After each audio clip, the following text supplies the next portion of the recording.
Here's something interesting. So we've been talking for several years now, and particularly in the last year, since things are the last year and a half, and since my book, When the Lion Roars, came out, because in that I drew all the connections to what's happening in the Middle East now. Unprecedented things. We're the first generation in history to see a lot of these things happening. We can go through them in a minute.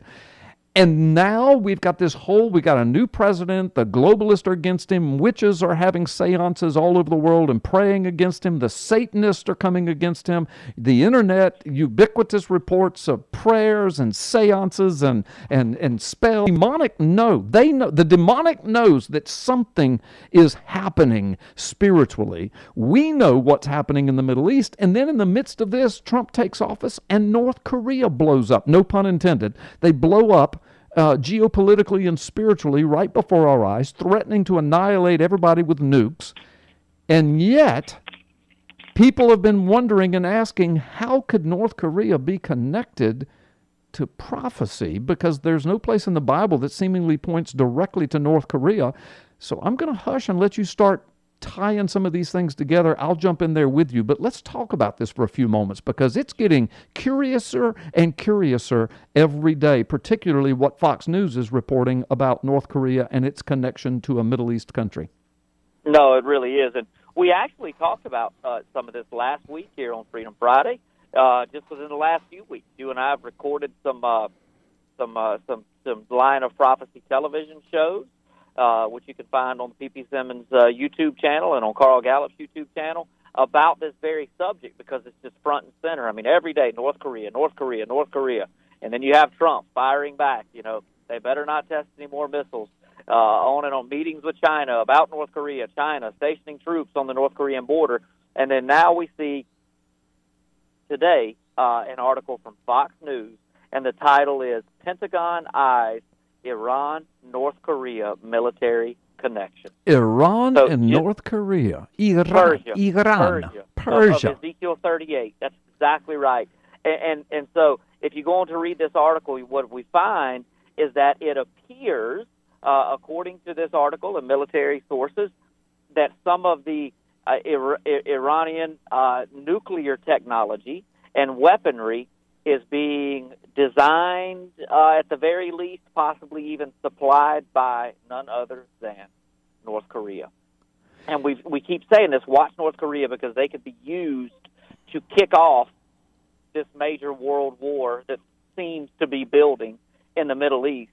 And then here we see it now, a direct connection to Persia and North Korea, all centering on the Middle East. By the way, Persia, Iran, the nation that is in the news every single day, saying that they want to annihilate Israel, that they want to drive them into the sea, on and on. So if you want to know, does North Korea have anything to do with the Middle East and Bible prophecy and this seemingly building World War III scenario that's just front and center in our headline news right now? Well, it looks like they are right in the very middle of it. Yes. And let me make some other connections that you and I have talked about, because I know you'll want to weigh in on them. So here's some other connections.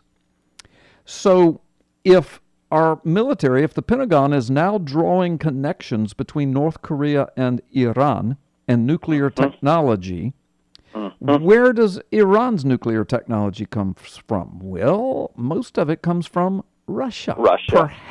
Perhaps Magog, and many Bible scholars believe that the definition of Magog is not only Russia, but perhaps Turkey and some of the Stan nations, because Magog is not the name of a particular country with borders that we know, but more connected to tribal areas. And of course we get all of the attack from the north that comes out of Ezekiel 38 and 39, and so we know from directly north of Israel is Turkey. Directly north of that is Russia and the Stan nations. So you've got Russia in the Middle East with military troops sitting in Syria, a collapsing civil war Syria, Damascus lying partially in ruins, and Isaiah 17 says in the last days it will be totally in ruins before it's over.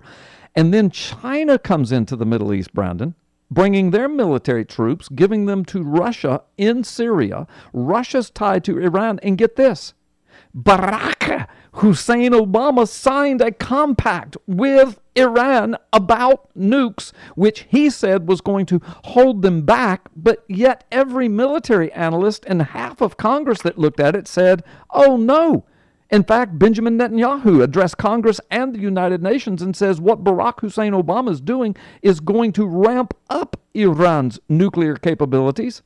And now he's gone, Trump is in, and now Iran, we discover, is connected to North Korea, and China was supplying troops and money and armament to North Korea in the Korean War, and they both have embassies in each other's capitals. They are trade partners. They have emissaries that go back and forth.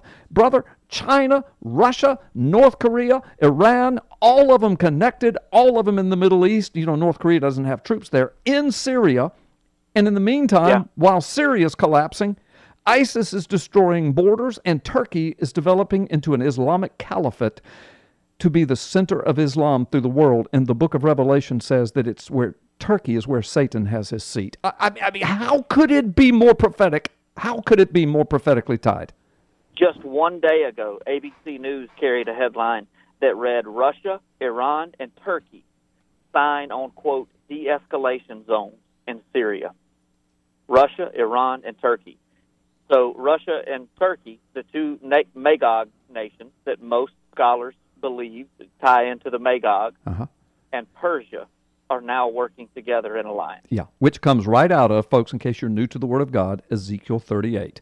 And Ezekiel 38 follows Ezekiel 37, which prophesies that in the last days the nation of Israel will return. Ezekiel 38 says, after Israel has returned, then these nations will begin to align themselves. A massive world war scenario will break out in the Middle East, and it will eventually be aimed at Israel. And it names the countries, and the two main countries are modern-day Iran and Russia/Turkey. Yes, and we can talk about this after the break, but just last week we were talking about the importance of China, and their lone military base off of Chinese soil is located in northern Africa. We talked about this last Friday, Djibouti, and I heard Steve Pachinik, of all people, whether you agree with him or disagree with him, this week on another radio show talking about the importance of what is going on in Djibouti right now. Yes, because Steve listens to Freedom Friday, probably. Yeah. I mean, no doubt. I mean, how many times have we broken something here, and within days, it's on WND, it's on other radio shows, and I mean, it's unbelievable. And I'm just kidding saying they listen to us. I know a lot of them do, but I'm not being arrogant about it. It's just amazing how it all starts tying together. Well, some of this is just, it's world news, and how can you miss it if you're looking at anything that's going on? Yeah, if you know anything about the Word of God, and if you are keeping up with geopolitical world news, you really can't miss it. And that's, for those of you that don't have the time to do all that, that's why you listen to Freedom Friday, because we're going to keep you connected, okay? We don't set dates. We don't proclaim things. But we do try to make the connections and help you see them as well. All right, well, we're going to come back with more. Brandon Big B, we've got a whole lot more show to do. Brandon Big B, welcome back. Listen, we've got 5 or 6 minutes. Why don't we wrap this up before we move to the next segment? But these connections with North Korea, because a lot of people are asking, and see, some people have just passed off North Korea as well. It's just a little country. He's just a big bloviating fat boy, and he doesn't know anything, and none of this matters, and ha, there's nothing prophetic to this, and, you and I don't run around and look for a prophecy under every rock, and we don't, claim this is prophetic. But what we do is we just pay attention to what's going on around us, and we pay attention to connections that are obvious.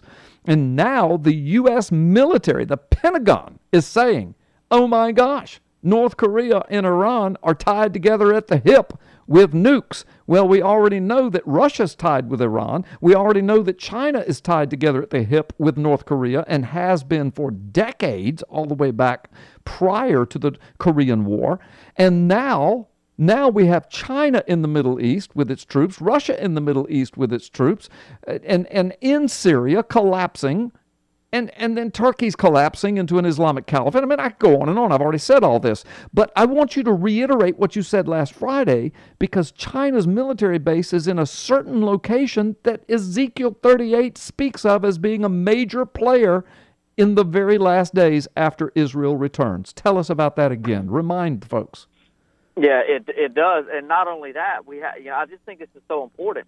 This is China's only military installation that is not on Chinese soil. Mm-hmm. So what are the chances of all the places in the world that China could set up shop with a military installation not on Chinese soil, that it would be a country that directly corresponds to an ancient Bible prophecy, and then all of a sudden, here it is. We see it happen. And the country it's a little North African country, and I mean, look, it's hard to find on the map. It's just a little, it's teeny. Just a little speck on the map, right next to Ethiopia, Cush, a Bible in is Bible the Bible language. name? That's right. Mm-hmm. That's right. Is the country of Djibouti, mm-hmm. and scholars believe now through records, ancient records that have been uncovered just in the last couple of hundred years and interpreted, that little small, tiny little speck of land where China has its only military installation corresponds to the biblical nation of Put, P-U-T. And China just happens to set up shop there. Yeah. The only place in the world. And that's where they pick to set up shop with a military installation. And the only reason that they even opened a military installation there is to supply Russia with troops in Syria. Yeah. It just happened in the last 2 years, 18 months or so. Yeah. It's only been in existence that long. And we talked about this last Friday. We talked about this in some things we recorded, again, for Lion of Prophecy TV in the last few weeks. And then I'm listening to the radio earlier this week, and I hear Steve Pachinik, a high-level intelligence guy for many, many, many years, and regardless of what you think about him as a person and what he says, he is who he says he is. I mean, the guy's been involved in some crazy stuff, intelligence stuff over the years. He's on radio talking about that Djibouti is key. It is central, his words, to everything that is going on in the Middle East right now. Yep. Can you imagine? I know. And again, these are intelligence people. This is military. This is Pentagon. They're saying what we're saying minus the biblical connections. In other words, the biblical connections are there. They're just not saying what we're saying. They're not saying, oh my gosh, North Korea is tied to Iran. Well, they did say that, but they didn't turn around and say, and that's in the Bible. But we are saying it because Iran is connected to Russia. Russia is connected to China. China is connected to Put. And China is connected to North Korea. And North Korea is stirring up what could be World War III. It's connected, brother. The hip bone is connected to the leg bone. Yes, it is. Yes, it is. And I can't believe that some of these people don't know these connections, the biblical connection. Maybe they're just not allowed to or feel confident in openly expressing them. Yeah, you're right. You're right. Well, Brandon, hang in there because we're going to bring you back in a moment. Folks, we're going to come back right after this.